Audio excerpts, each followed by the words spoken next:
Hello again, hockey fans. Are you ready to brave the wild? With me, your host, Paladino Joey, or Joey Awajan.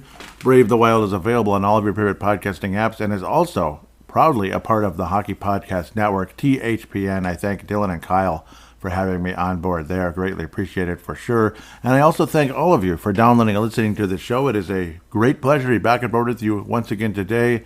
I hope everybody had a nice July 4th. It was, for me, it's okay. The stupid rain kind of was a buzzkill, which it often is, but luckily it kind of sort of dried up, so people, my nieces and nephews could go out and do sparklers and some other stuff, smoke balls and stuff, those nasty things. They're fun, they're just nasty. The ground was wet as heck and moist as heck, it still is, and I don't know. It's just a bummer, buzzkill. Don't really like a ton of moisture all the time, so it's been a headache. Kind of like, I don't know, in a lot of ways, the direction of the Minnesota Wild in free agency, I think, is similar to how the weather has been in most of the United States this year. It's like crazy, but especially here in the upper Midwest. The draft seems to be another story so far, but are these guys ever going to get to frickin' play for this frickin' team? Because all the frickin' people we sign to longer term deals than you'd expect, and no move clauses, and no trade this, and no this, and no that, and it's getting frustrating to a point of insanity, and of course the whole cap situation. But yes, this is the annual Draft and Free Agency episode 2024.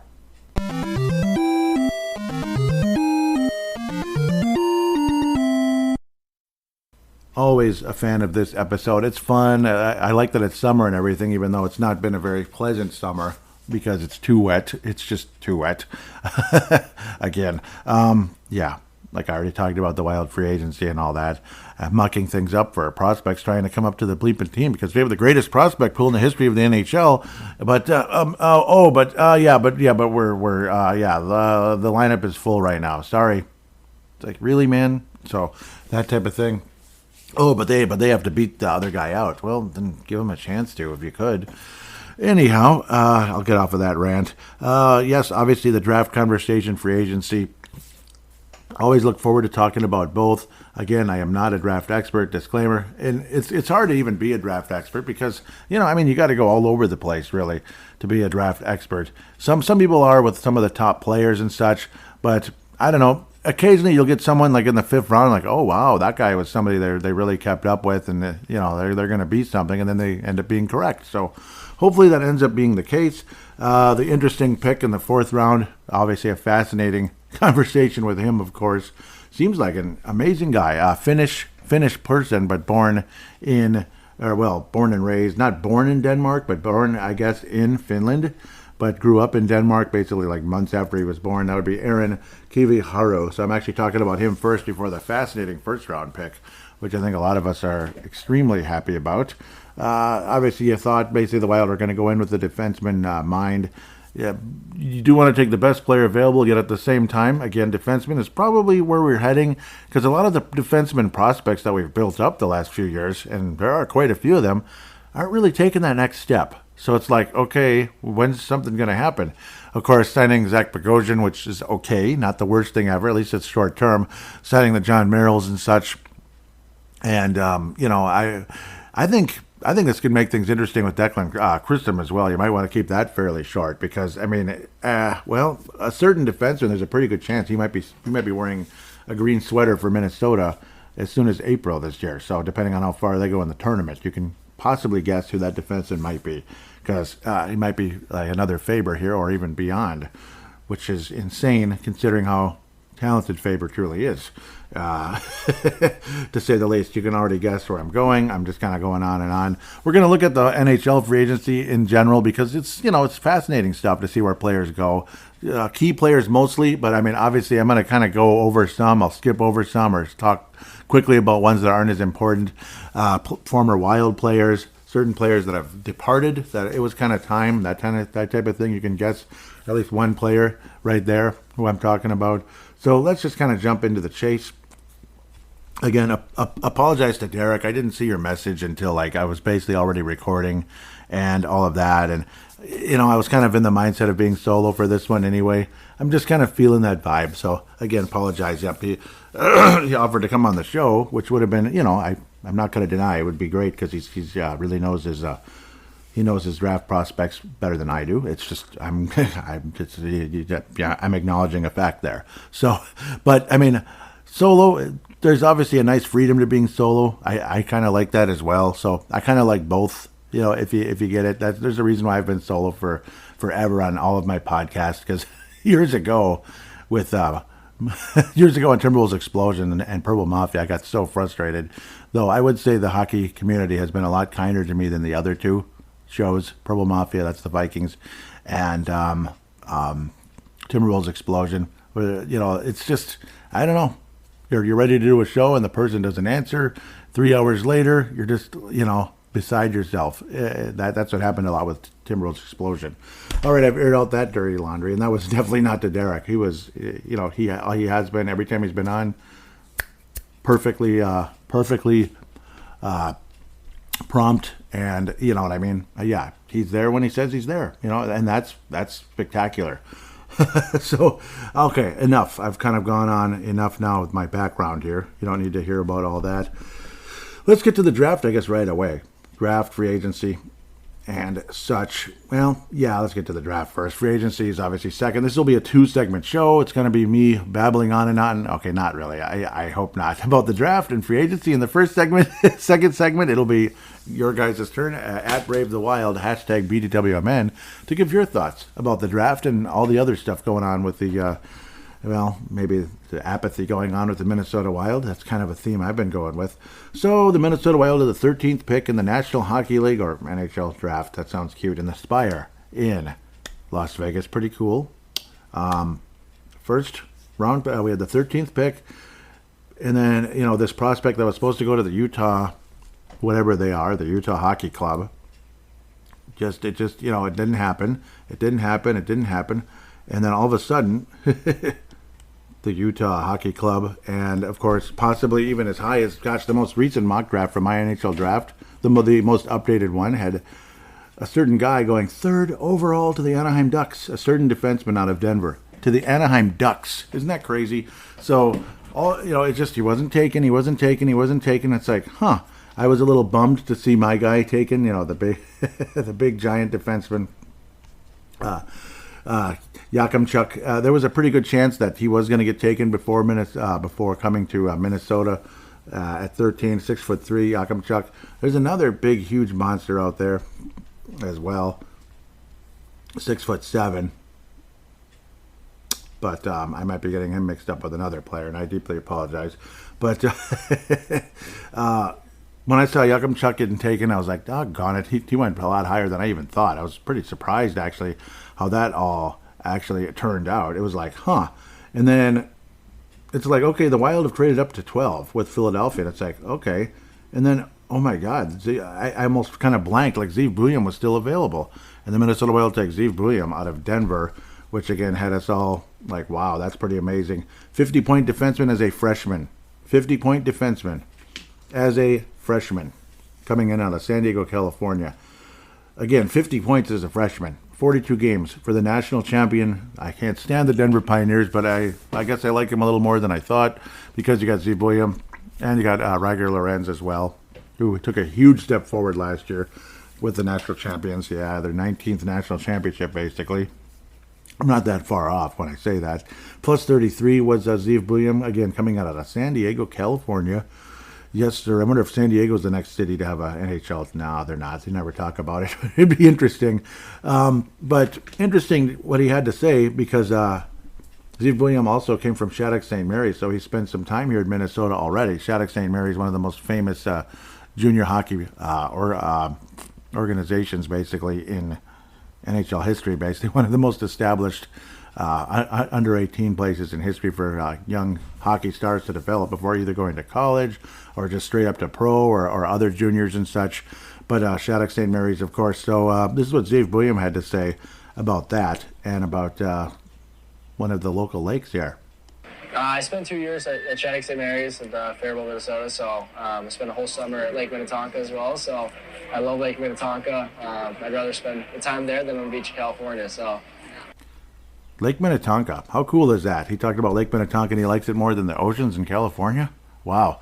It's definitely appealing. I'll have to say Lake Minnetonka is appealing. It's extremely easy to get lost. It is the most complicated, you know, it's like one of those weird levels in an old like platformer game where you just do not know where the heck you're going. Like, what the heck? It's weird, you know, and you have to go a certain way to figure out, you know, to get through here, and then now you have to go through this to go to there. It's extremely complicated. I don't know how people did it without GPSs back in the day. It's extremely confusing. But yeah, Lake Minnetonka is obviously it's gorgeous. It's extremely wealthy. Obviously, the whole area around it extremely wealthy. Mound, Minnetrista, Wayzata, of course. You could go on all day, Minnetonka, part of it, but it is a gorgeous lake. So yes, it's very appealing this time of year in the summer, even if it's nasty and humid out. As long as you're actually in the lake, then it's more fun, to say the least. But pretty cool to hear that shout out to Lake Minnetonka. So I think he's going to be enjoying Lake Minnetonka quite a bit for many years, hopefully as a Stanley Cup champion with the Minnesota Wild. Many years ago, we used to see Kevin Garnett on Lake Minnetonka. So it is appealing to people of all class levels. You know, at the end of the day, you could be barely getting by. Lake Minnetonka is awesome. You could be a star in the NBA. Basically finished second as the MVP vote when I saw Kevin Garnett on a jet ski right behind us going through one of the tunnels. Literally was the guy right behind us. It's like, that's Kevin Garnett. Wow. Wow. Yeah, he waved. It was fun. It was cool. He gave me a salute like he's a captain on a ship. It was so much fun. And this is like circa 2000-ish. So Zeev Buium, maybe we'll see him on a jet ski out there. So get your butts out to Lake Minnetonka, and maybe you'll bump into Zeev Buium by some miracle chance. Left shot defenseman, of course. So he is, well, dare I say the name? He is the replacement for Ryan Suter. I said the name. I said the name, which obviously, and no, he's not going to be. I can't imagine he's going to be half as selfish. I can't imagine he's going to be half as backbiting and locker room lawyerish. And if he is, what the heck, man? You've got to be kidding me. That'd be the worst luck ever for this franchise. Well, is it okay to say this? Please tell me it's okay to say this? Because I mean it in fun. I mean it in a good way, as a compliment. Can I please say this? Nice Jewish kid from the neighborhood. Yes. So that's kind of cool. It's nice to see a Jewish player in the NHL. Obviously, there are others, I'm sure, but he's going to be a notable one. There's no doubt about it. So, again, please don't anybody get mad or offended by what I just said. I did not mean it in any bad way. So, and he sounds like an awesome guy, and he's going to be a hell of a player for this franchise. The fact that he shoots left, you could pair him with Brock Faber, but maybe you don't have to. Could be just top four. Maybe you don't have to. You just have one elite guy here and one elite guy there, and you still have Jonas Brodin. And after that, we'll see. Jared Spurgeon's not going to be here much longer, but I'm sure he'll be paired with one of the two at some point, depending on how things stack up in the next couple of years here. Obviously, Zeev Buium will not be skating with Minnesota in September, October-ish, into training camp. But April on, there's a pretty good chance Zeev Buium will be moving on from Denver, maybe after back-to-back national championships. Hopefully the Golden Gophers have something else to say about that. But obviously an incredible skill. The passing skills are just sick, beautiful, gorgeous. And he's a good defender, too. So, good, solid defenseman. Probably more offensive-minded than Brock Faber, but even Brock Faber this year, a ultra-defensive-minded defenseman, got 47 points. So it's like, and he finished second for the Calder Trophy. So that's what has me very pumped and hyped about this. So, I mean, if they're going to make room for Zeev Buium, regardless of who you sign. If you sign John Merrill to a 5-year extension because John Hines falls in love, okay, that's not going to happen. But if it does, oh God, it's so stupid. Yeah, you just never know with a no move clause, full no trade and no move. Sorry, can't happen. No, maybe by his 4th year they'll cut it down from like 15 teams to 10. How generous. How flexible. It's just great. Thank you. Yeah, that was fun. Zeev Buium, though, yep, that's definitely beyond a value pick at 12, where he could have easily gone to Utah at 6th. They wound up taking Tej Iginla. So Tej Iginla will not be skating for the Calgary Flames. Sorry, there's just too much stuff up here. I need to get rid of some of this. That's why I'm kind of losing my mind here. Too much going on. My apologies. And, yeah, I need to be better. Yeah, too many tabs up, and that's what's kind of throwing me off here. Cap Friendly still exists, at least for now. The Washington Capitals bought Cap Friendly, so that's cool. But it's still functioning now, so I'm not sure what's going to happen in the next few months or years or whatever. But yeah, another value pick though slid down to 45th. There was a good chance Ryder Ritchie is the pick. Could have gone to 40. Could have gone into the first round. There was a lot of projections that he would have. He did miss some time with injury, unfortunately, but good passing skills, but great. Wow, he's a great stick handler from what I've seen. Wow, again, love his stick handling skills. He's coming out of Calgary, Alberta. Calgary, Alberta. That is a hockey heaven right there. Hockey maven, hockey whatever. Hockey haven is a better word. Does have the passing skills. His stick handling is what really impressed me. Obviously, his skating, I think he's a good skater, no doubt. Steve Williams, an outstanding skater, at least from what I can see. You know, again, that's what I've seen. I didn't watch 300 hours of Steve Williams, I'm going to be honest. Some people out there maybe did. Man, we're all getting old here. 2006, August 3rd, 2006, Ryder Ritchie. He's not even 18, and he's an NHL prospect. That's right, an actual drafted NHL prospect, an NHL draftee. I'm getting old. 2006. How old was I in 2006? 27? What the heck? 27. Yeah, I was 27 when this guy was taken just a few days earlier, July 29th. It's pretty wild. Pun not intended. Apologize. Great. Again, like I said, 15 times already. Great stick handler, but nice moves, obviously, and a good shot. Nice wrist, quick release on his shot. Was very impressed with what I saw. Prince Albert Raiders. They look a lot like the North Stars before they left town. Kind of like the Dallas Stars, but I'd say they look more similar to the actual North Stars before they left. Honestly, because they did look a little teeny bit different, like kind of the lining of the jerseys and such. The Dallas Stars just had a slightly different vibe, even though it was the same color scheme and all that, and the same logo, and with that awful word that says Dallas right above the logo. Ugh. I don't like anything coming out of Dallas. Seriously. I just don't. Ugh. Cowboys. Oh, my God. The Mavericks? Get out of here. Get out of here with that Dallas Maverick crap. Especially after this year, but even before. I never liked that stupid team. Anyhow, rant over. One thing I'm impressed with as well, so really quick before I get back to that. His overall numbers, obviously, again, you're talking about a 16-year-old guy last year. 55 points in 61 games for the dub, as they call it, WHL Prince Albert Raiders. 55 points in 61 games, 20 goals, 35 assists. This past year, again, missed some time, and that's how it goes, unfortunately. It's hockey. Freak stuff can happen. He missed 14 games, 19 goals, and 25 assists. So almost a point a game, basically, in the dub at age 17. You got to understand, he was only 17 years old. But one thing that did impress me, 5 playoff games, 7 points, 3 goals, 4 assists. About time. I mean, even our guy, Danila Yurov, had pretty lame numbers in the postseason. What was he, like less than half a point a game?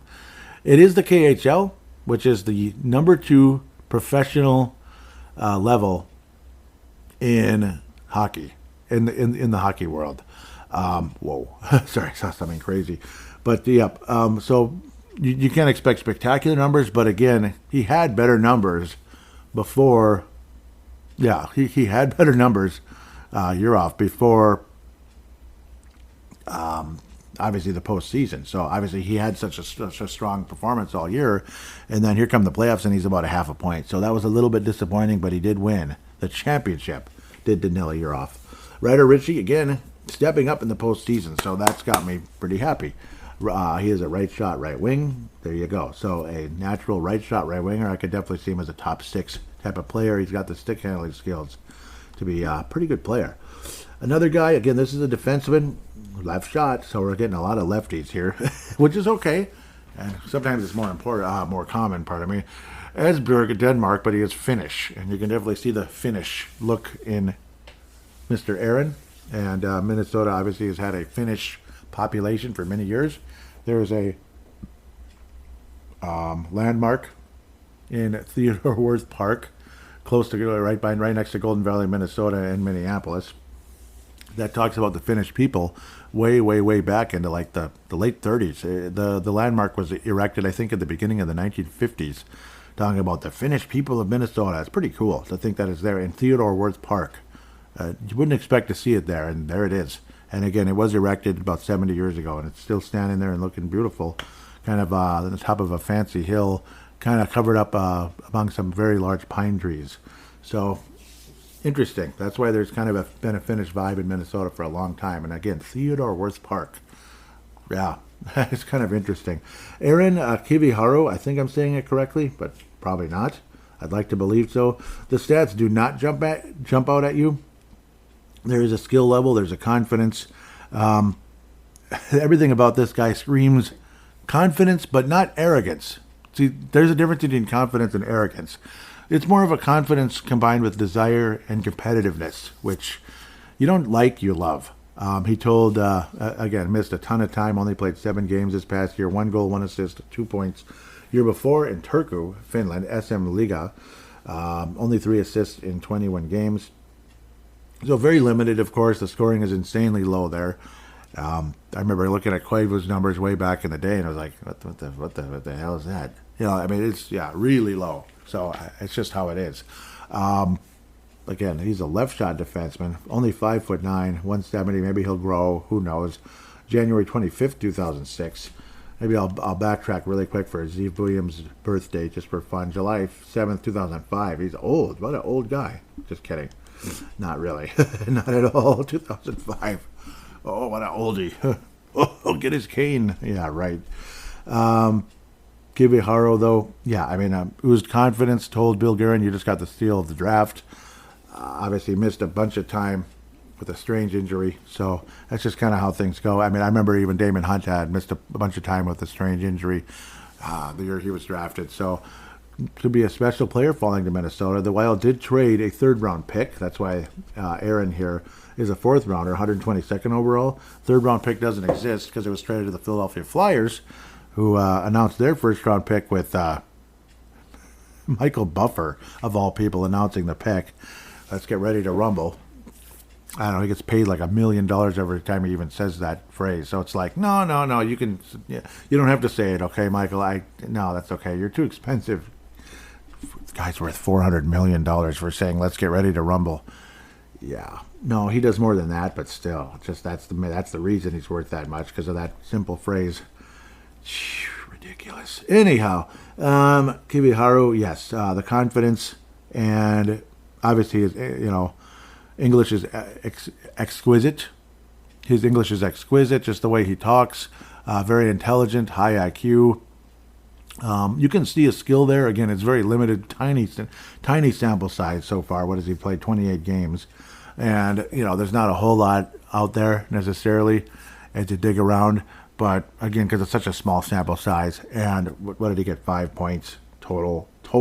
So, but talked about he really wants to win the Stanley Cup. It's a dream to be in the NHL. He wants to be in the NHL so badly. And, it would mean the world to him to get there. And I think he will. I think somebody with a heart like that is going to make it to the National Hockey League someday, regardless if there's people in the way. He's going to find a way to make it, I think. And I hope he does. It could be a beautiful thing to watch. Again, there is definitely a skill there and all of that. Sebastian Soyani. Another Finnish right shot defenseman in this case. Well, he got 8 points in 32 games this past year for Kuvi Tampere. Mestis, if I'm saying that correctly, from his league. Thank you very much. 32 games, 8 points, 12 penalty minutes, a minus one. Before that, he had played 9 games in 2 years with 1 assist. Excuse me. But, again, very limited, of course. June 10th, 2006. A bit younger here, for the most part. Yeah, he's young. Yeah, very recently turned 18. So he was 17 as he was out there playing, just like Ryder Ritchie here in the WHL. Soyani, I hope I'm saying it correctly. Well, I mean, again, left shot defense and 5th pick, 140th overall. Skill level is there, but again, maybe he's more of a long shot in this case. There's something, I'm sure, but more of a long shot. You did figure that the Wild would take a goaltender at some point, and they do. Chase Woodsky out of Saskatchewan. Debden, Saskatchewan. He played for the Red Deer Rebels. Very pleased with his development there. they're very happy to have him, and that's cool. And he's happy to be there. He likes how they're developing him. In 7 games, this is in the postseason. 7 games. That's what we're seeing here. Outstanding numbers, honestly. 2.48, a 4-2 record in the postseason in 7 games. So very nice to see. Save percentage was 92.4. This is in the 7 postseason games. Regular season, 36 games, 2.82. Obviously, the numbers don't jump out at you too much. 5th round pick, 142nd overall, 19-10 on the year, 90.4 save percentage. But he's 17 years old. He's 17 years old. He's same week as my birthday, July 26th. Pretty cool. But obviously, just a couple years difference there. Just a couple, not too many. 79 to 2006, that's a 27-year difference right there, baby. But, yeah, happy we took a goaltender in the 5th round, we being the Wild, of course. And, yeah, we needed another goaltender in the system. Hunter Jones, to me, has not been standing out a whole lot. And that's just kind of how it is at this stage. So that's kind of where we stand there. As I bumble and stumble and act silly. Stevie Leskovar, apparently he's the top prospect in the system now. No, I'm just kidding. So I hear from Mississauga steelheads. Yep, that is a saltwater rainbow trout. That's what a steelhead is, just if you're curious what the heck a steelhead is. Yep, so kind of cool. OHL, Ontario Hockey League, 113 penalty minutes. He's a big son of a gun. Left shot defenseman, 6'3", 207. Could be like one of those other big guys. What did we have, like Alex Henry years ago? Recently, like Jake Middleton in a lot of ways. A bigger guy who will mix things up a bit, knock people around. 12 points in 61 games, 2 goals, 10 assists. There's a little bit there, a little bit of skill there to go along with the physicality. He will beat the hell out of people, so... comparisons to like a Derek Bugard or something, so we'll see, obviously, but he's an actual defenseman. He's not like just a big forward who's out there to knock people around, and that's about it. So at least he's a defenseman. So another large guy, 6'3", with some physicality. That's pretty much what Leskovar is. He may wind up with Minnesota someday as a third pair, and well, right now sometimes it feels like we have like 19 third pair defensemen.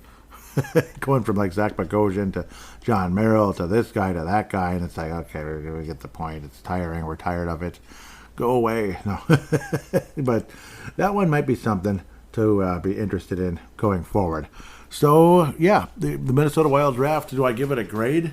For me, it's so hard to say, but yeah, let's say like a B+ for now. Just to be whatever, just to be objective, B+, A-. You want to be like A+++++, but we don't know. I mean, we've been excited about draft picks before, and well, whatever. Maybe one or two guys work out, and the others are just kind of floundering around 5 years from now, somewhere else. The one draft we knew there was basically nothing there. It was the Ivan Ladria draft, and a certain shorter guy who has had 4 ACLs. Was the only player that really contributed at all. And at best, he's a 4th liner in the NHL, unfortunately. So, other things going on. Vinny Lettieri was traded to the Boston Bruins. So that's where things went there.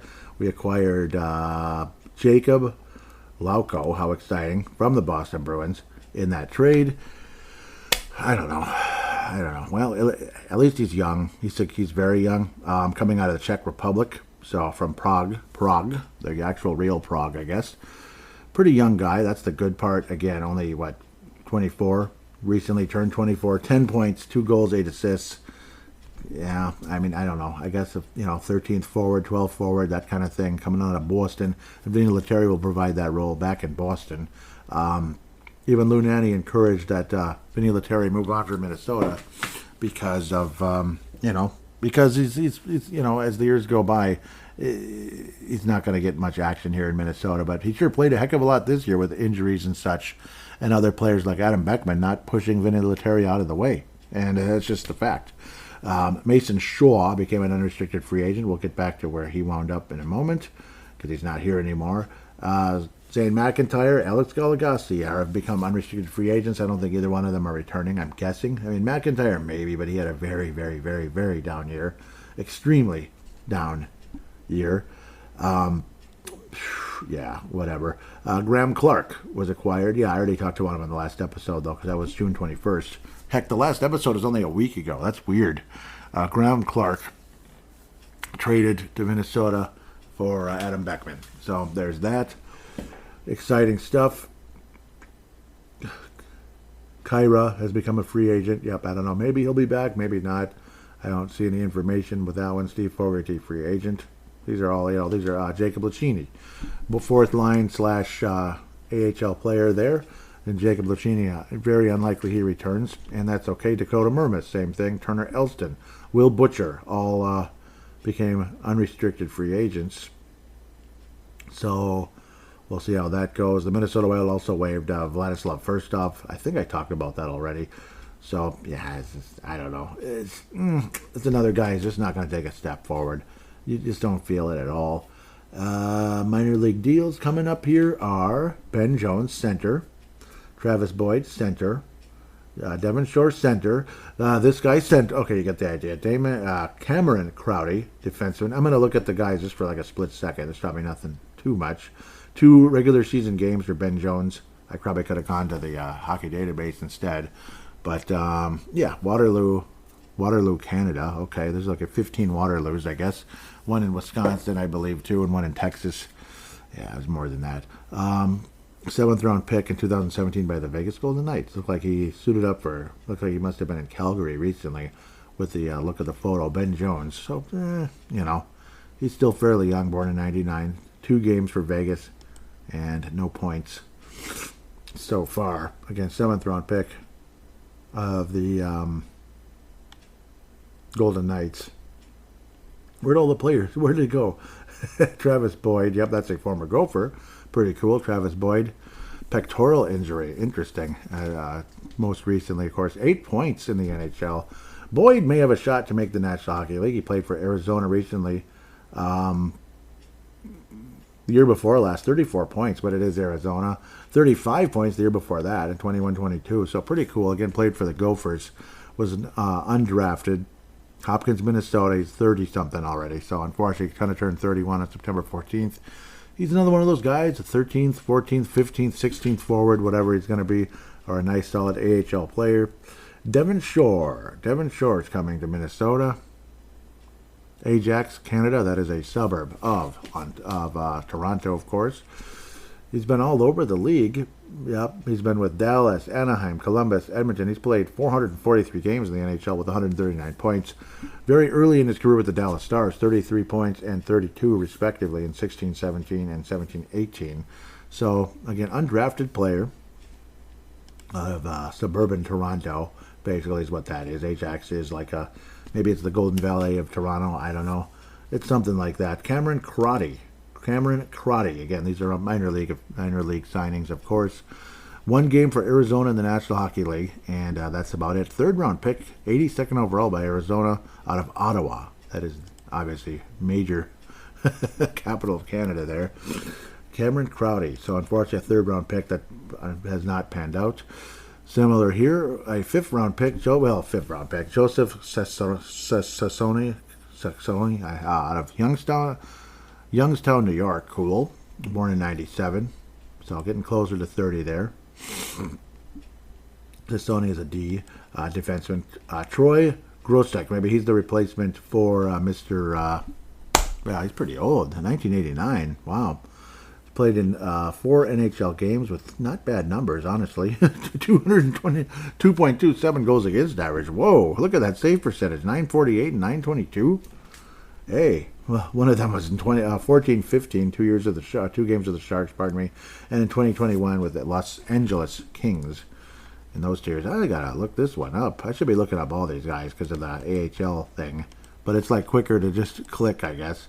That's kind of how that goes. Yeah, I might look at some of their AHL stuff, but maybe I don't want to babble too long on that. Not a draft pick. He's 34 years old. Will he be a replacement for most recent departure? Where am I? Starting to sound like a certain politician here who loses train of thought. McIntyre. Okay, duh. I didn't have to look it up. Yep, he's been all over the place in the AHL. pretty damn good numbers, though. I mean, for the most part, 266, 256. Yep. And it's been consistently in the AHL. He's not been in... Oh, my God. Did he play for Union? And his numbers were freaking awesome. But he had left the year before the Union, whatever they are, those Sons of Biscuits, beat the Gophers in the national championship game. He had left with great numbers, 2.12 goals against average, save percentage 92.6. It's pretty damn good. It's crazy how well he performed in those NHL games, but didn't stick in the NHL for some reason, because I guess they didn't take him serious enough, I suppose, and they had other prospects in their systems, respectively, out of Brookfield, Wisconsin. That's what I thought I saw. So, not cool. That's an interesting one right there. I guess he may be replacing Zane McIntyre. He's an older guy, obviously a career AHL goaltender. So that's what's going on there. Had to look that one up for sure. Brendan Gauntz. These are again more minor league signings, and you already know that already. 4 points this past season. He has played in 177 National Hockey League games with 28 total points. Been with Vancouver, Boston, and the Columbus Blue Jackets. Again, he is a center, and he is 30 out of Sudbury, Canada, like the Sudbury Wolves. Cool, I guess. Reese Johnson. That name sounds insanely familiar for some reason, but maybe I'm getting it mixed up with someone else. Out with a concussion recently with injury. That sucks. He's played in 141 NHL games with 17 points. So very limited action for the most part. Kind of, again, and when he's out there, nothing exciting with the Chicago Blackhawks. All with the Chicago Blackhawks. Significant NHL experience. That's the one thing. A lot of these guys have had a lot of NHL experience. Others are just, been in the AHL for a while. Some of them are kind of on the younger side, and they haven't cracked through a -20 because it's the freaking Blackhawks, and they've been, terrible the past X amount of years. We'll see if they come out of that this year with a bunch of free agent signings. So, sorry if I spent a lot of time on that, but those are the minor league signings. You might as well get into them. Yakov Trenin, and interesting look there. 6'2", 201 pounds. Definitely not a major point producer, but he is a outstanding penalty killer. He will they're saying he was going to see action on the third line or the fourth, of course, but his numbers tell me he's a fourth liner, not a third. Come on. I mean, really? He's never even, I guess he got 24 points twice with the Nashville Predators. Again, connection, of course, to John Hines with Nashville. A great penalty killer. He definitely puts on the hits. Penalty minutes are reasonable, 47, 38, 46, stuff like that. So it's nothing like, oh, God, he gets way too many penalties. He's not Ryan Hardman who's going to kill you out there, but yeah, I know, with dumb penalties. Second round pick, 55th. Boy, that seems a bit on the high side for what he ended up being, but at least he's a good penalty killer, him being Yakov Trenin. Upper body injury late in the season, apparently. Okay. Sounds interesting, I guess. Born in 97. So getting closer to 30, but not too far yet. From Russia, of course. Yakov, that sounds Russian to me. Not a draft pick. Yes, he was. Yes, he was. I just said it. Second round, 55th. So, yeah, it's a very high pick. Respected for his defense and, again, penalty killing ability. So that can help get our identity back, I guess, but kind of annoying because you think you have like 19 guys like this, but they didn't frickin' do it real well last year. And, of course, the stupid injuries don't help either. It's another extreme frustration. Since I can use cap friendly for now, the terms of the contract, 4 frickin' years, 3.5 per. 4 years, 3.5 per. What the heck? What's this question mark for? Okay, they've not been confirmed and are subject to change the contract details. So I do believe he does have a no-trade clause for 15 teams. It's something like that. That's what I believe. They're not showing it, and I think with this cap-friendly changes here, I wouldn't be surprised if they're going to get less and less transparent about things. Another major free agent signing. The extension does not take hold until 25-26. Large defenseman Jake Middleton, of course, he played on the top pairing with Brock Faber this year because Brock Faber became a top pairing. He was a top 4 pairing. The injury to Jared Spurgeon moved Brock Faber up, and he's not coming back down. Not going to happen. At least not anytime soon. I would hope not. Middleton's contract was reasonable, 2.45, basically 2.45 the past few years. Now it's a 4-year extension. Okay, so 4 years, right? 4.35. What were they thinking? Like, what the fuck? Okay? Yeah, that seems kind of high, doesn't it? 4.35. 4.35. Okay, well, that's great. It's absolutely wonderful. Jakub Laku, we'll go back to him really quick. That's the player acquired in the Vinny Lettieri trade. He is restricted free agent after this next season with art rotation eligible, 787. We'll see if he's even on Minnesota or in wherever that place is called. He's either in Minnesota or the AHL.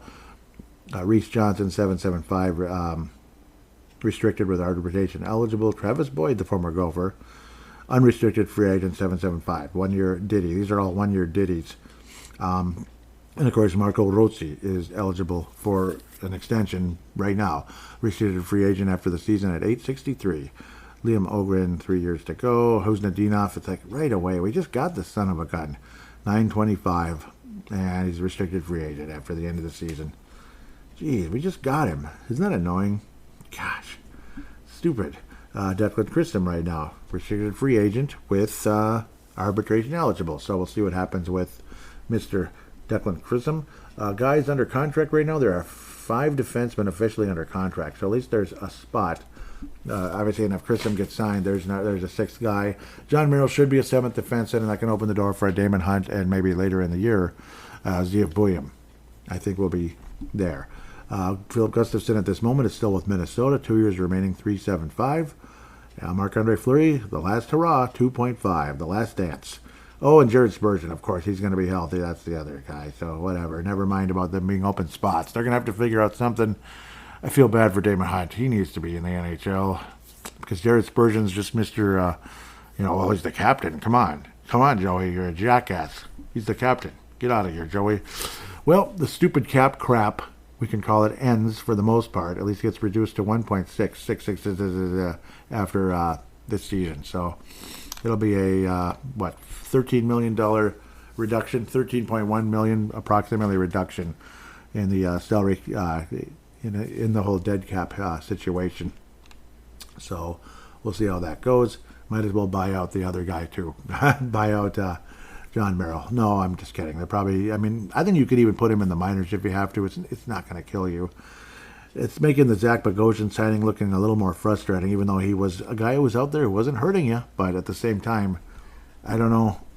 Somebody needs to get out there. There's just too many free agent, too many older guys tying up spots in this organization, and that's the frustration with Michael Russo and many others. He's speaking like the fans are, that are knowledgeable of the cap situation, and well, not even the cap, but just the roster.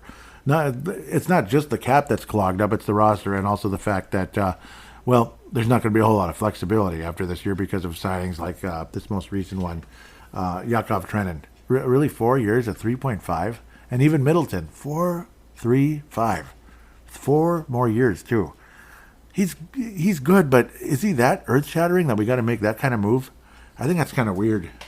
I don't know. I'm not that excited about it, to be quite frank.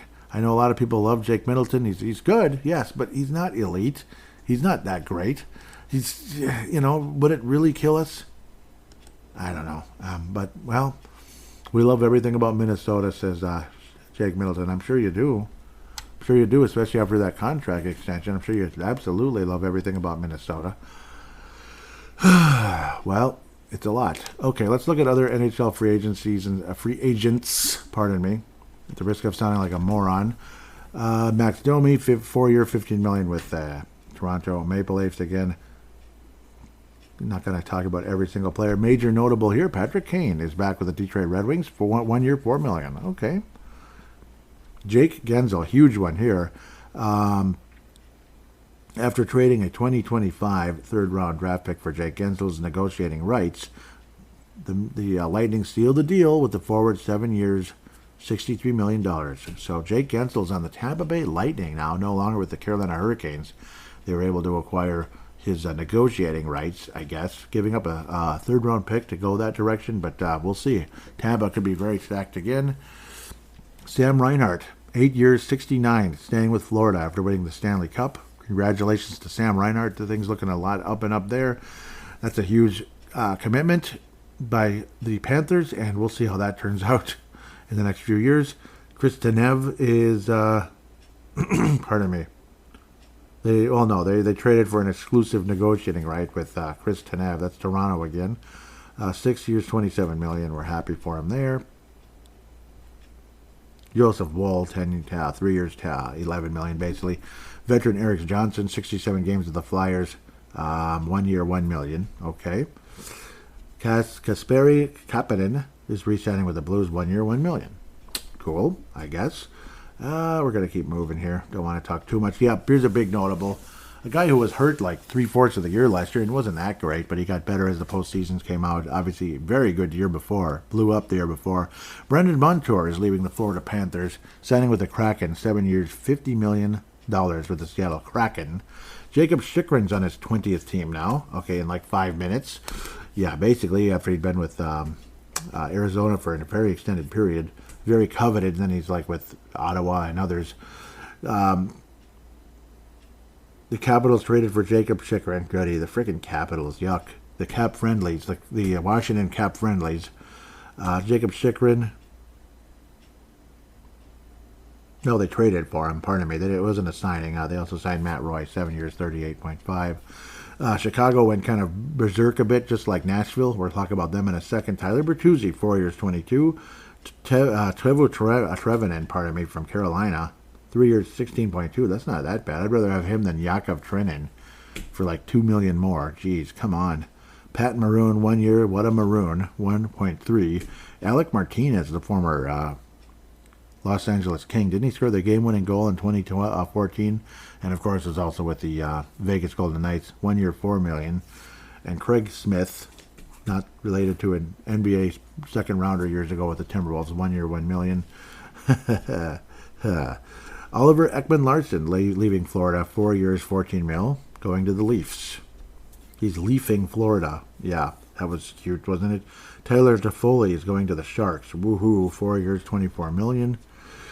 Predators went nuts. They were predators in the free agent market. But again, like, you get excited about these kind of summers, but then, the next year or two, you're going to be bored. Yeah, it's going to...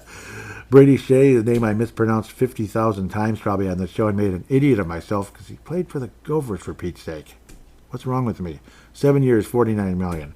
Jonathan Marchessault, an absolute pillar of the Vegas Golden Knights, regardless of how you think they're this, this overly glitzy organization that bought a championship and sheets and all that stuff. Well, at least Marchessault was one of those guys that was probably underrated with the Florida Panthers. As good as he was with them, was kind of underrated with them for the most part. Ends up winning a Stanley Cup and the Conn Smythe Trophy with Vegas.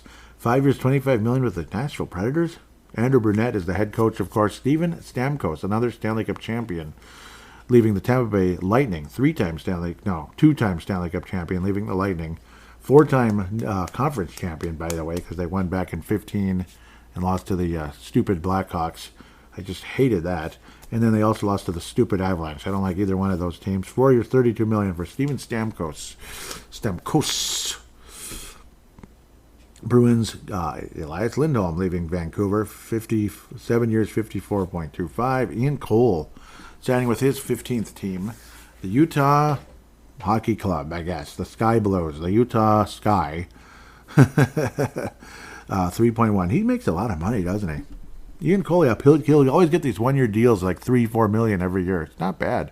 David Perron, everybody was, get him to Minnesota. Nah, he's old. 2 years, $4 million. Not bad for the, what are they called? That's the Ottawa Senators, pardon me. Calgary Flames brought back a Yegor Saranovich, pardon me, 5 years, $28.75. Anthony Mantha, 1 year, $3.5. Brendan Dillon, just like the Timberwolves draft pick, Dilly. Rob Dillingham, check out State of the Timberwolves, drafted free agency 24, recorded that on July 4th, if you can believe it.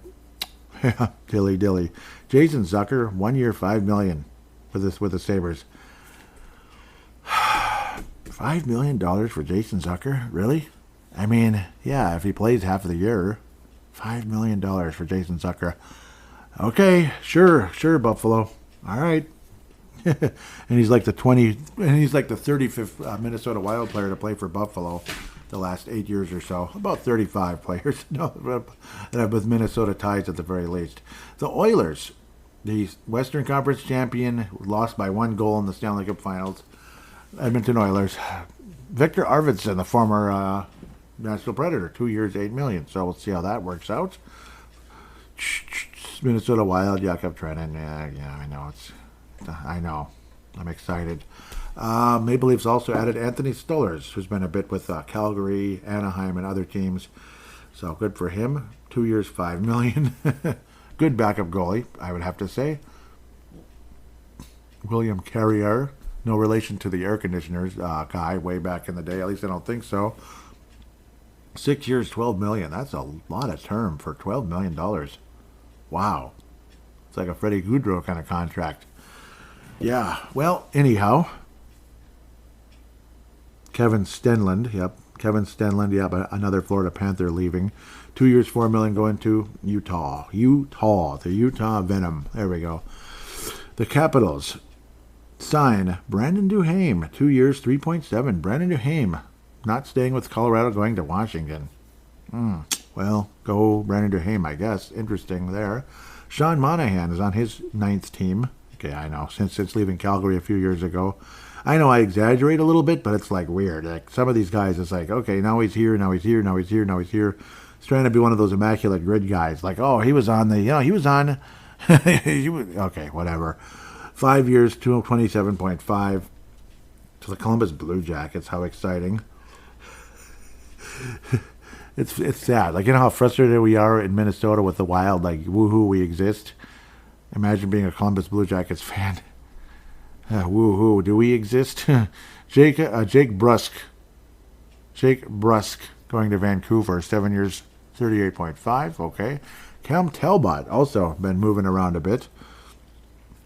Interesting. Cam Talbot now signing with Detroit. What do you think of that? 2 years, $5 million there. Detroit of all teams. Matt Murray, almost forgotten, winning the Stanley Cups with Pittsburgh when Bill Guerin was the assistant GM back in 16 and 17, back to back.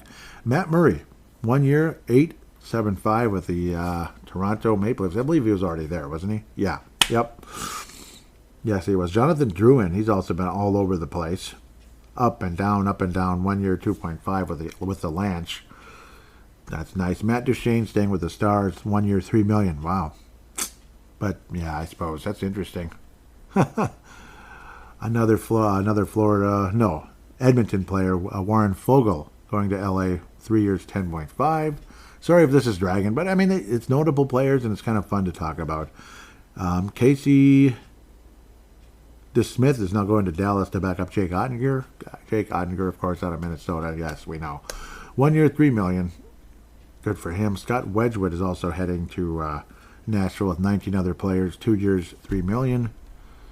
Chandler Stevenson's leaving the Knights as well. The Knights and the Panthers lost a lot of players in free agency this year, didn't they? A lot of names. I mean, that is a fixture. Chandler Stevenson, 7 years, $43.75 to the Seattle Kraken. So the team just a few years after Vegas. Won't be surprised if Seattle is back in playoff contention. I mean, remember how close they were to the West Finals just 2 years ago? I mean, they were right there. It's pretty wild. And I picked them to win the Western Conference this year. That couldn't have gone more wrong. Oh, man. Panthers, Ryan Lundberg going to Calgary, 2 years, $4 million. Garnett Hathaway, former Calgary player, with the Flyers, 2 years, $4.8. Sam Steele, former Minnesota Wild, and people here, I think, overrated him just a little bit. Oh, Sam Steele, that's a hockey player. Yeah, he's a hockey player. I mean, I don't know. He's a hockey player, but so was Warren Peters. Warren Peters is a hockey player too. You know what I mean? It's just I know it sounds kind of mean, but still. Sam Steele, he had his moments, but was he that good? Jeez. I remember the way people were freaking out about him when he was with Minnesota. Oh my God. Free agent signing of the century. Yeah. And then 2 weeks later, it's like, who is that again? I forgot. Matt Dumba good for him. I don't know what the Dallas Stars are doing here. Not the fact that they signed Matt Dumba. Oh, no. 7.5? Okay. 2 years, 7.5. Okay. Let's see. What did he get, like 5 points last year? You know what I mean? It's just... And he was, again, known as an offensive defenseman once upon a time. Is his defense that good? Like, I don't think it improved that much. It's okay. He turns the puck over a lot. And his shot is, I don't know, predictable. That's why you always heard Dumba shot block, Dumba shot block. So, all of you hoping for Matt Dumba to come back to Minnesota, well, I'm happy he's on Dallas. You know, just like I was happy that Suter was on Dallas, too, at one point. Suter is now a free agent because they bought him out, because I guess they hated him even more there. Kind of funny. Yeah, but I don't know, 2 years, 7.5. But with Dallas as a team we do not like around here very much at all, I don't feel too bad, I guess. And we'll see how that turns out. Maybe he'll get a hat trick against the Wild, but yeah, sure he will. If he scores a single goal against the Wild this year, I'll be like, wow, he showed us. And after skating, yeah, okay, what am I saying? Brendan Smith. Brendan Smith is also headed to Dallas, 1 year, $1 million. Again, Matt Dumba, 2 years, 7.5. I'm not trying to be mean. It's just, you know, I mean, the last 3-4 years, what are you watching, guys? I don't know. Like when he signed that tiny deal with Arizona, it kind of made a little more sense. I don't know. Again, yeah. Mike Riley, yep, that's definitely notable. Yep, it took forever for the Islanders to do something. Mike Riley, 1 year deal. No terms, what the heck? Anthony Duclair, another guy supposedly the Wild were interested in at 1 point, 4 years, 14. Maybe he would have, yeah, that's the same freaking deal as the guy we signed. Jack Campbell, yep. Yep, Jack Campbell left the Kings years ago with Edmonton. It didn't work out well. 1 year, 7.75 with Detroit Hockey. Isn't that cute? Corey Perry staying with Edmonton. My wish came true. Yes, it did. 1 year, 1.4, because he's, you know, 38 or something. We'll see if he he's one of the maybe he'd be one of those guys, win the cup as a rookie and finally win another one as a, you know, in his last hurrah. Maybe that'll happen. It'll be like a bookend type of thing. What has he been to, like 5 finals and won one? Kind of crazy when you think about that, right? I think it is 5. I think. Lost at Dallas, lost with Montreal, lost at Tampa, lost with Edmonton. That's 4 right there. And then the 5th was the Stanley Cup Championship with the Anaheim Ducks. If there's a 6th one mixed in there somewhere, let me know. Alex Wenberg going to the Sharks. Didn't he come? I forget where he came from. 2 years, $10 million. Sean Walker, 5 years, $18 million with the Carolina Hurricanes. Jeff Skinner staying with... no, that's not the same guy. Jeff Skinner, the skater with Buffalo forever. 1 year, $3 million. Yep, Jen Mark staying there, of course. Excellent player for Edmonton this year. 3 years, 4.35. Wow.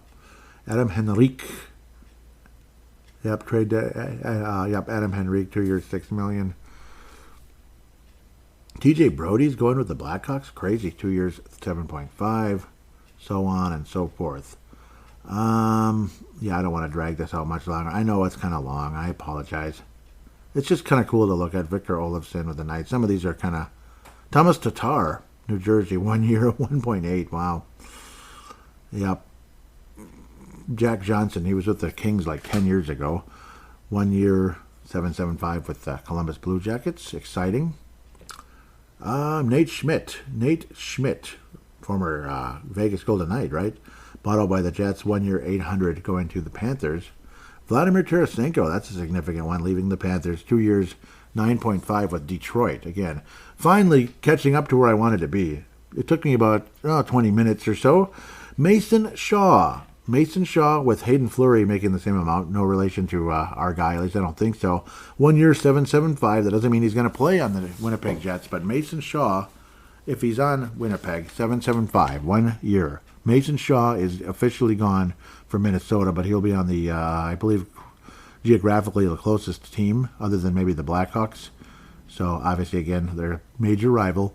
Mason Shaw heading to the Winnipeg Jets. A physical style, at least that's what they've been in the past. Obviously, teams' identities change a lot. We'll see what happens. Good luck to Mason Shaw. It was time to move on, and the Wild moved on, and that's what happened. So that's where we stand right now with free agency. Jack, I'll mention it. Jack Roslovich, 1 year, 2.8 with the Carolina Hurricanes. So good luck to Mason Shaw. That's a big one, obviously. Well, significant story again with Minnesota for as long as it was. So there you go. I've probably gone on long enough with this. It's just kind of cool to kind of look at all the different deals and kind of comment a tiny bit on them. That's just kind of how it goes. With that, I better shut up though and get caught up with all of you on the Fan Interaction segment right after this. Bet into the action on the diamond. We're going to improvise here on the diamond with DraftKings Sportsbook. So we're going to look at Major League Baseball. It's now baseball season. Unfortunately, hockey season has concluded, but we will bet into the action on the ice when the NHL does return. The LA Angels and the Chicago Cubs. We're going to look at the money line here, the money line. Minus 180, the Cubs hosting the Angels, who are a plus 150. Pittsburgh Pirates, classic and Mets. That's a classic old school matchup. Minus 135. Pirates hosting the NYMs, plus 114. Yankees and Red Sox, the classic matchup of them all. History and baseball history, the curse of the Bambino and all the World Series by the Yankees. And then eventually the Red Sox finally started winning them again. Took them about 90 years. Anyhow, the Yankees are hosting the Sox. Minus 142 for the Skanks and plus 120 for the Sox. Cincinnati and Detroit, classic. That just screams 70s, doesn't it? Minus 130 Cincinnati. Detroit Tigers plus 110. Cleveland Guardians and Giants. Cleveland Guardians, one of the better teams out there, minus 135, hosting the San Francisco Giants, plus 154. The Marlins and the White Sox. Why am I even looking at that one, right? But hey, if you have a chance to make some money, I guess. Miami Marlins, the host, minus 135. The White Sox, not as good. The White Sox, plus 114. Whew, this is an epic one. Atlanta Braves hosting the Philadelphia Phillies. Awesome. That could be an NLCS matchup right there. Minus 142 for the Braves, who are hosting, and the visiting Philadelphia Phillies, plus 120. Pardon me. Minnesota Twins locally, minus 155. Pablo Lopez versus the hated Astros, Sean Dubin, pardon me. So great matchup there. Go Twins, right? A's and Orioles, man, that shouts 70s. Oh my gosh. The only thing better would be like A's and Pirates or Baltimore and Pittsburgh in the World Series. Oh, classic. Plus 140 for the A's, who are just struggling before they move to Vegas. They're the host. Baltimore, minus 166. Very good baseball team. LA Dodgers hosting the Milwaukee Brewers. Our border rivals, I guess, but I like the Brewers. Minus 198 for the Dodgers. And the Brewers plus 164 in LA. Download the app now. That would be the DraftKings app. Use code THPN. New customers can get $150 instantly in bonus bets for betting just $5 on hockey. That's code THPN only on DraftKings Sportsbook, an official sports betting partner of the NHL. The crown is yours. Bonus bets expire 168 hours after issuance. Gambling problem? Call 1-800-GAMBLER or visit www.1800gambler.net. In New York, call 877-HOPE-NY, pardon me, or text HOPE-NY. That is 467-369. In Connecticut, help is available for problem gambling. Call 888-789-7777 or visit ccpg.org. Please play responsibly. On behalf of Boot Hill Casino and Resort in Kansas, 21 plus age varies by jurisdiction. Void in Ontario. Bonus bets expire 168 hours after issuance. See dkng.com/hockey for eligibility and deposit restrictions, terms, and responsible gambling resources. NHL and NHL Shield are registered trademarks of the National Hockey League. Copyright 2024. All rights reserved.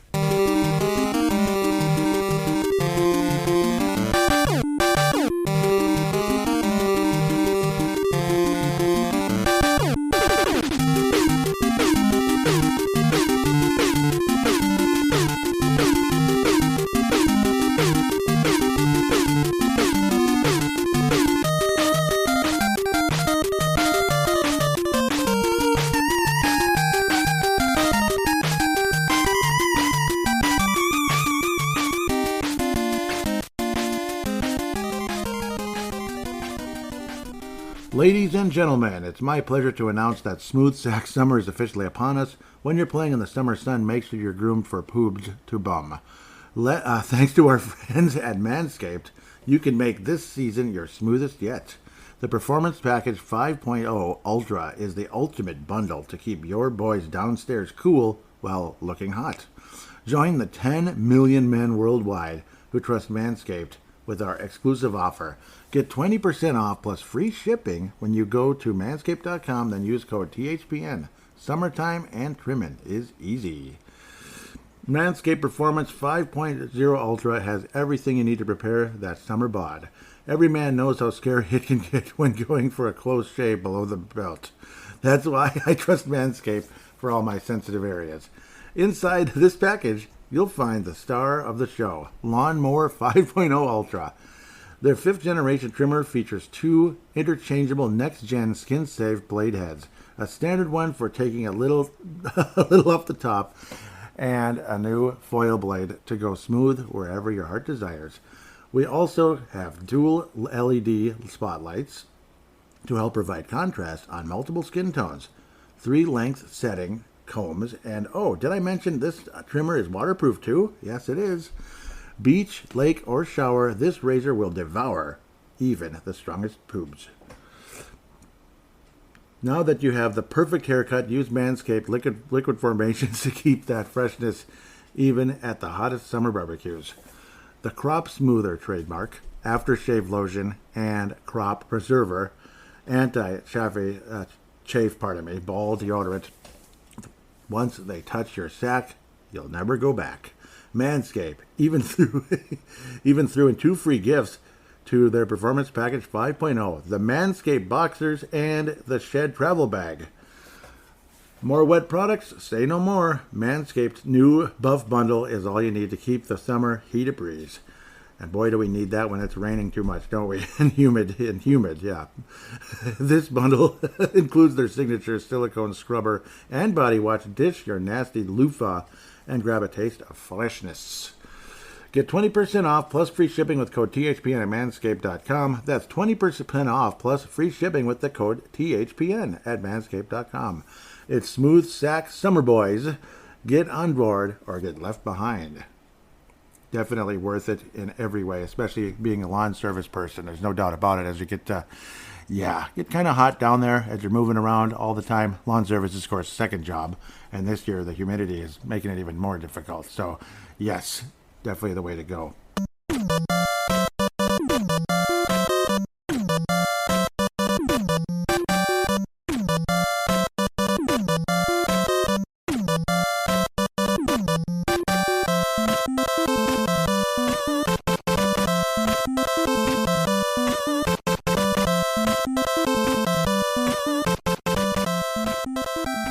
And we are back here on Brave the Wild, segment number 2, fan interaction segment. Thank you once and always for being a part of this.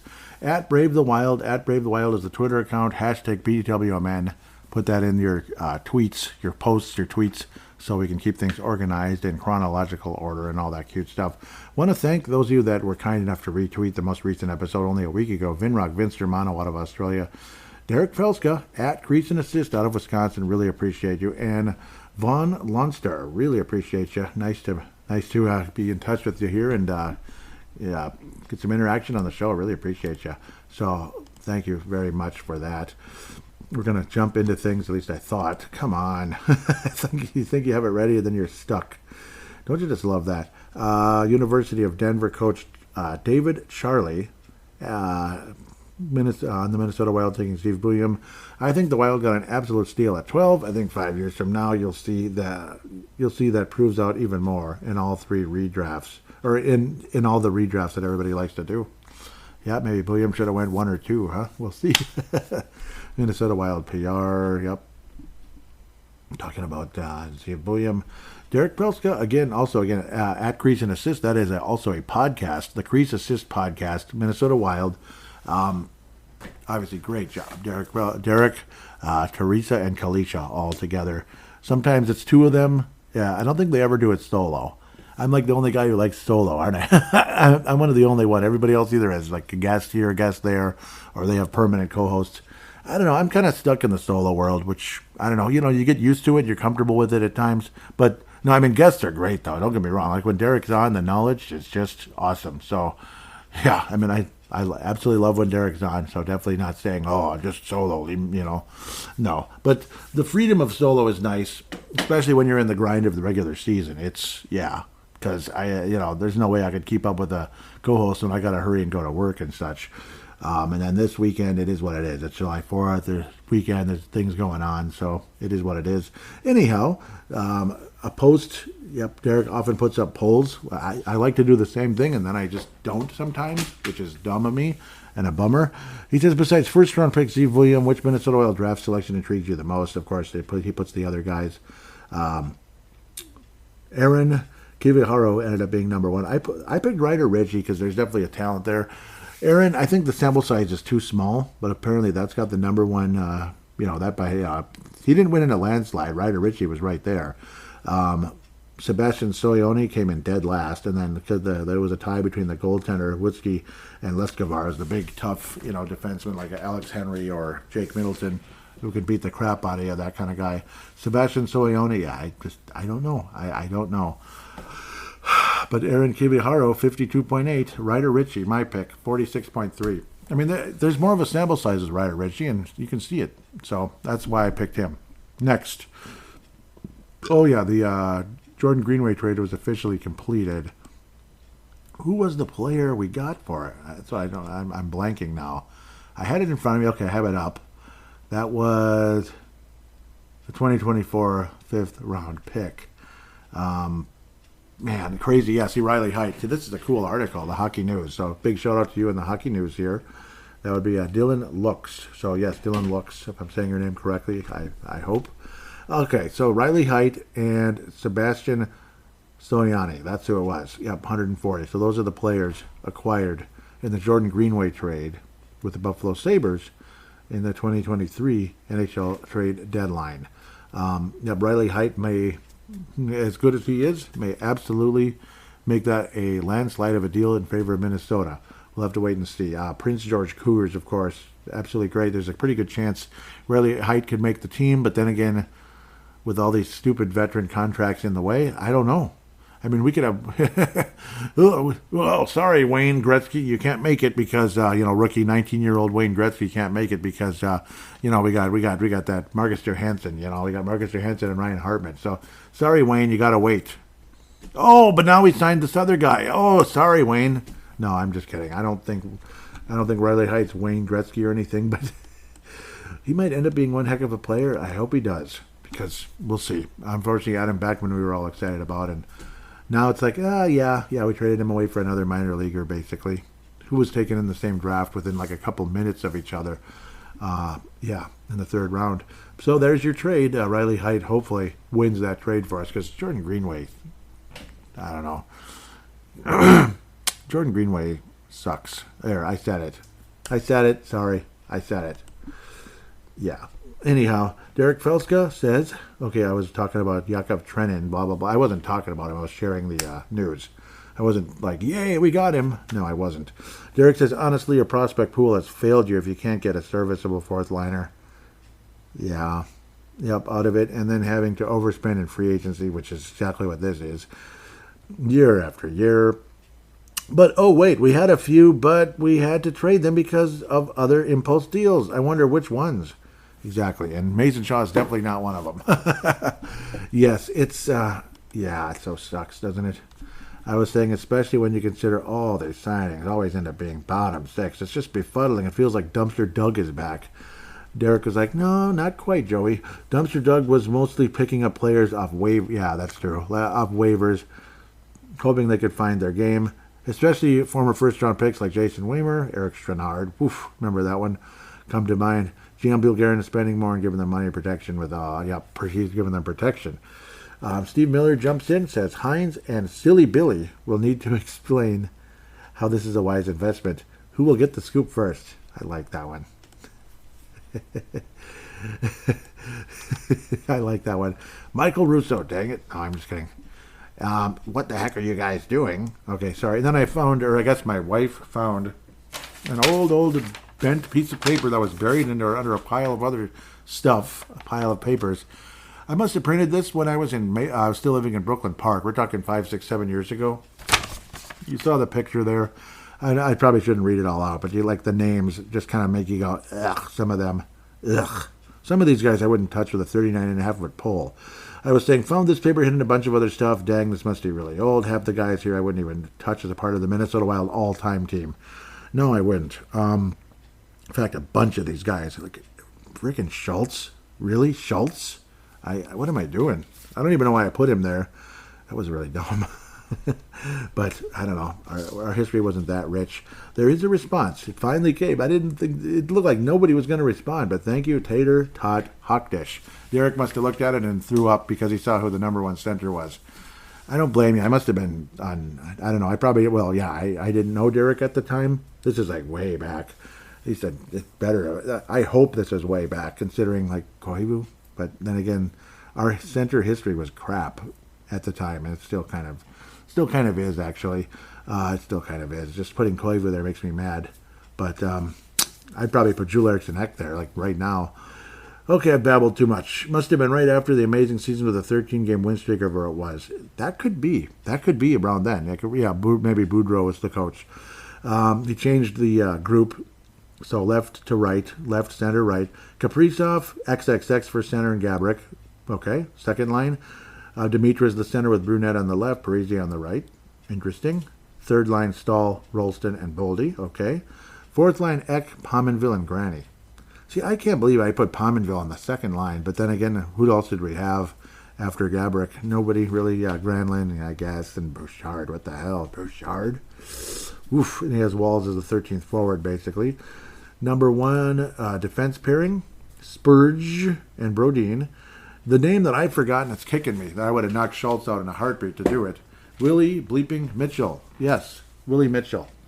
Yes, Willie Mitchell. I love that guy. Maybe it was just because he wasn't here very long, and then Dumba on the right, I guess. And then Suter and Schultz on the third pairing. Suter with Schultz. That's funny. And then Backstrom and Dubnyk. Backstrom is the starter, Dubnyk is the backup. I had Dubnyk as the starter, and Backstrom as the backup. Yes. It's pretty wild. Pun not intended at all. That was weird. It just came out that way. Crazy piece of paper. I'm going to save it like forever, even though it's kind of gross to look at times.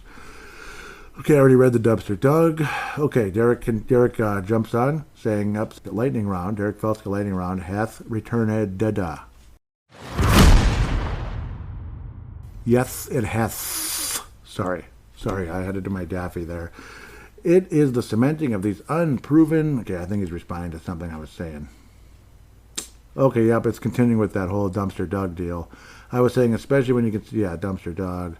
He says, it is the cementing of these unproven or ineffective fixes that have all but tied the Minnesota Wild to an anchor of, that's the word, anchor of mediocrity by eliminating any flexibility to make changes in the future, as well as blocking out younger, cheaper players, which could have freed up cap space.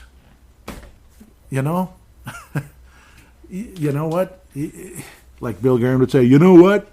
Yeah, yes, Bill Guerin. Yes, you know what, Bill? You know what? Yeah, exactly. Free up cap space. Like, what the heck? Isn't that the whole frickin' problem to begin with, the cap space? And then these younger players, which are probably better anyway, like not all of them, but some of them have to be. Like Freddie Gaudreau. Whoa, boy. Whoa, what a world changer. He had one good year, basically. Ryan Hartman had one really good year. And since then, it's like, okay, he's like Matt Cook at times. So there's some talent, but he'll screw you up the next shift. He'll screw you up with a stupid-ass penalty. Marcus Foligno, if he can stay healthy for 5 minutes, he's too busy, like, I don't know. I just, I think I've said enough about Marcus Foligno, but yeah, it's insanely frustrating. 4 years, $4 million for Marcus Foligno. It's just befuddling beyond belief with all these no move and no trade because, they're pillars of the Minnesota Wild history, Are they, though? I'm not going to be putting Ryan Hartman on any all-time Wild team. I'm not going to put Marcus Foligno there either. Sorry if that offends anybody by saying that. I'm not doing it. I was saying on Worst Seats in the House, Rooster was ranting pretty big about it, and I agree 100%. It's a huge joke. Any flexibility that we may have hoped to have had is pretty much gone. Because, unless you want to say bye-bye to Brock Faber, and Kaprizov. Oh, that'd be just wonderful. Because we got to keep Brian Hartman and Foligno, you see. Okay, here we go. Here we go. This is the real lightning round, but that was kind of a continuance of the previous conversation, but now here's the real lightning round.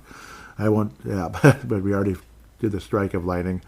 Recently drafted defenseman Aaron Kiviharo is apparently going to play in the Q next season. Cool. That'd be the QMJHL in Moncton. Oh, that sounds familiar. Sounds a lot like Alexa Hovanov, I believe. Moncton, man. Instead of playing against men in Finland, isn't that a bit puzzling move since he's already played against men already? Yes. That is kind of weird. Maybe he wants to boost up the stats, I guess. Kind of hit, like they say, hit some home runs. But yeah, it is kind of like going down. The only good part is he's in North America. I like that. But I don't know, maybe it's because of more games. And then he can kind of boost up the numbers, I guess. A little bit, yeah, because like the Finnish league, what is it? It's like so low scoring. And it feels like they only play a couple games a year. It's like weird. It's like 30 games, 2 points. Like, what the... No, or like 7, 8 or something. It's like, what the heck? Next, the Minnesota Wild are starting the 24-25 season with a long road trip after the first 2 games. Do you think this will help or hurt them in getting out to a better start? The sad part is it might give them some dumb excuse, but otherwise I would think it should help. It's because I don't know, something tells me we just suck at home. I don't know, especially in games we have to have, like, playoff games. Like, we've never won a series where we have home ice advantage. Do you realize how dumb that is? It's ridiculous. The Minnesota Wild have been around almost 30 years, Not all, yeah, about 24, 25 years, right? And we've had multiple home playoff series, home ice, and we've won 0 of them. It's just befuddling. So I'll just say it'll help them because of that alone. Continuing with teams like Utah, Chicago, and Nashville making significant upgrades to the roster, where do you think the Minnesota Wild will place in the Central Division in 24-25? Until Chicago moves up, I don't believe it. They are just, I don't know.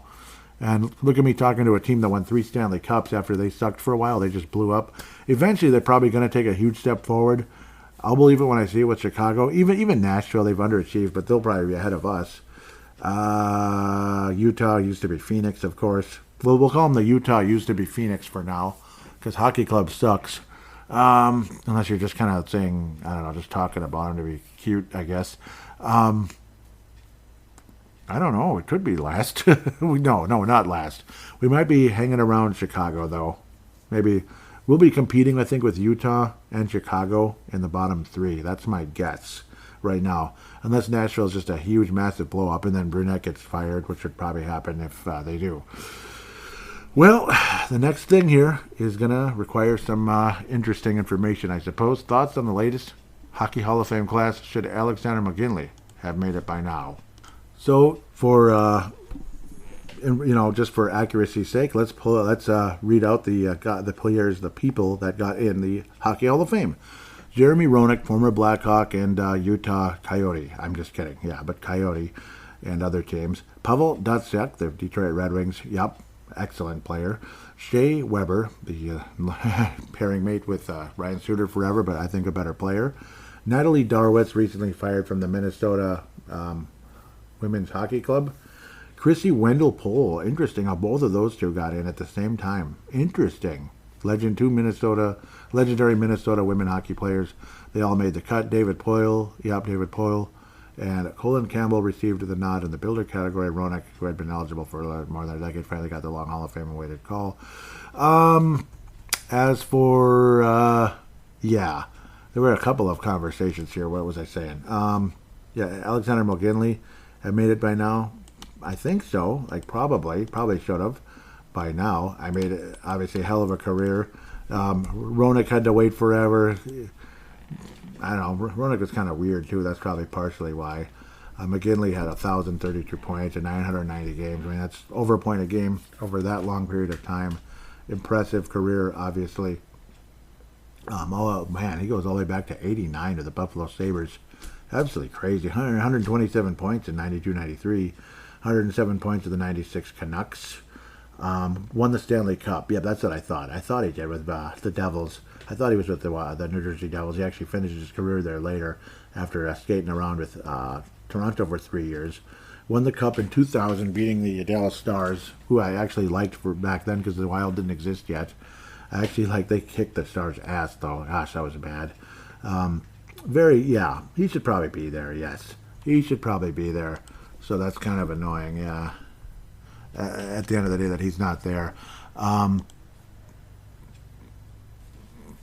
of, and obviously it seems like every sport has players that keep getting left out. Like, look at Jim Marshall in the NFL. It's a freaking travesty that he has been left out as long as he has. Looks like Roenick started his career right around the same time. He was actually less than a point a game. Isn't that something? So, obviously McGinley, as great as Roenick was, particularly with Chicago, he wasn't nearly as good years later. Even up from 2000-ish on, he was just kind of, he's good. He's good. It's like top six, okay. 67, like by the time he got to Philly, he's just kind of okay. In the Kings, it's like 22 points in 58 games. He kind of played too long, hung around way too long with even the Sharks. He went back to the Coyotes, who were still called Phoenix back then, I guess. He hung around too long and was kind of meh after an awesome start to his career with the Hawks. Had injuries along the way. That certainly didn't help. Had a big one with Phoenix when they had a chance to make somewhat of a playoff run. That was depressing. He had a major injury right before the postseason. It was really sad. Or was it right at the beginning of the postseason? I forget. This is like 20 years ago or more. He simply played too long. With the Hawks, if he played anything near that level the rest of his career, he'd be like a first ballot Hall of Famer. But, he got mediocre after that. So, I can understand your frustration with that one. And again, Roenick's a little bit of a weird guy, too. It's kind of odd, where McGinley, I can't imagine any real problem there. Maybe it wasn't as exciting, I guess, as certain other players that have been getting in, I guess. But Dutsik, and of course, there was another conversation. We'll continue here. There was one more, or at least one more. Yeah, Emin Johan says, how about Henrik Zetterberg? Yeah, in my opinion, better career than all of this class, except teammate Dutsik. Derek says, fair enough. The Swedish U-boat captain certainly would have been a first ballot Hall of Famer. Yeah. Henrik Zetterberg. Yeah, Henrik Zetterberg was awesome. So, no doubt about that. So we look at Henrik just for a second. I know I'm kind of belaboring this show. You're probably wondering, is this ever going to end? So I apologize. But I know there's a lot to talk about. It's a fun off season. Yeah. Well, no. Yeah. No. Yeah. Yeah. Except for Dutsik. Yes. So I agree with that. Yeah. Very good player. Very good player. More consistent than Roenick.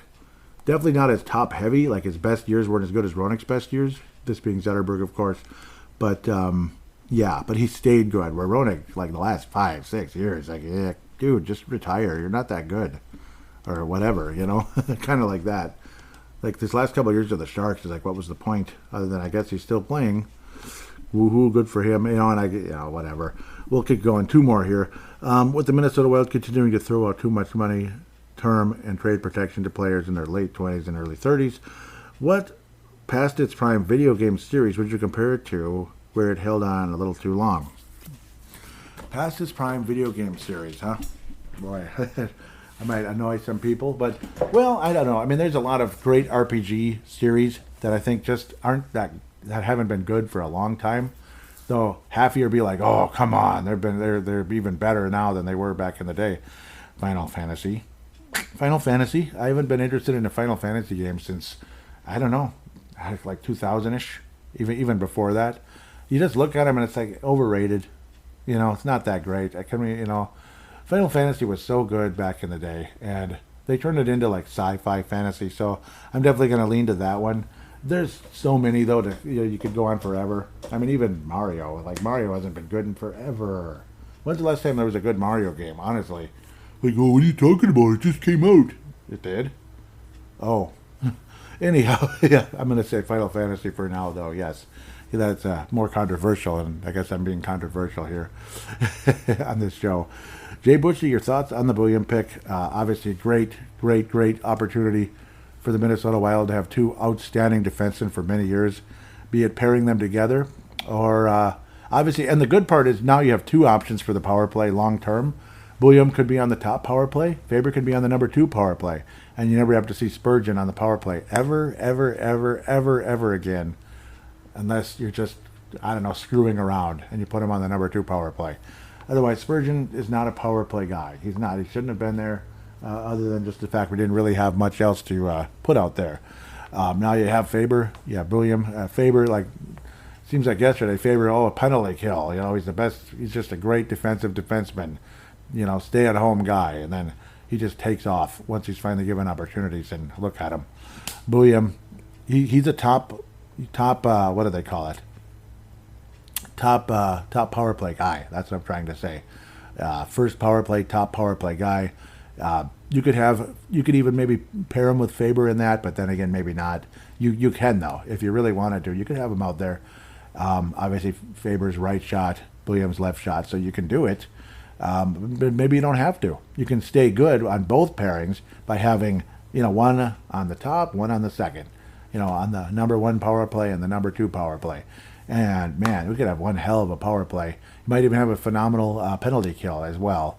But if William continues to be a great defender, as the capabilities are very much there. Sorry, I'm kind of moving around a bit, getting a little bit scratched up here and getting a little bit antsy as well. So again, really appreciate all of you so much for interacting with this show. Apologize, the releases of these shows might be kind of weird, the timing of the shows. Obviously, again, the lack of having guests on and this and that, that's kind of me. That's just kind of on me in a lot of ways, timing things, but obviously my schedule is what it is too. So, my schedule doesn't always allow me freedom and such. And I don't know, and a lot of times I do like being solo, like 85, 90% of the time I'd rather just be solo. It's just a fact. So, like when I do have guests on though, it's pretty damn cool and fun. The shows are always great. And people respond to them as well, and very, very well. So there's that. Like having a regular co-host is just kind of passed me over the years because of what happened years ago. it just kind of is what it is. I've talked about that enough, though. I apologize. Shout outs, of course, to M&W Young Guns, spectacular. Love you guys. Pavel Bennett, Justin Bakke. You guys do a great job, obviously. Pardon me. Minnesota Wild Global, Scott Cavendish, David and Chance Kostick, Chad Walski, Kathy Main, David Abraham, and many others, Michael Fick. And then you also have Patrick Turner with Minnesota Wild Nation. Great Minnesota Wild Facebook pages. You guys really are great. The hockey community is awesome. Love hearing from Jay Bushy. That Tater Tot, I really appreciate that. That was awesome. Morty, hope all is going well. Hope everything's going well with a lot of you. Maybe you're kind of like, I'm going to wait until they start actually, getting out there again. Looking forward to it in a lot of ways, even though there's definitely an apathy around the team right now. There's always excitement around the prospects, and hopefully there can be some kind of freaking opening for some of these guys to break through, and that they're not going to just belabor this forever. Having the same stupid guys out there and the same stupid result every stupid year. It would feel a heck of a lot better if that was not the case. With that said, I want to thank each and every one of you always for being a part of this, for those of you that share it, and keep sharing it if you can. Positive 5-star rating on Apple Podcasts would be greatly appreciated. It's getting lonely and stupid. It's been a while since there's been a 5-star rating on this show, so since there's been any rating really on Apple Podcasts. It's gotten quiet, and I don't know why that is. The numbers are there for the most part. They're not spectacular. I'm not this big star, not even close, but the numbers have been solid. It's like a top 5% podcast, so that's always a good thing. I know there's like bajillions and bajillions and bajillions of podcasts, so 5%, that's a lot of shows ahead of me, a lot. So, but at least it's got some type of a stamp on it. When you're in like a single-digit percentile, that's a good thing. With that said, again, thank you so much for listening. God bless all of you, and we'll talk to you sooner rather than later.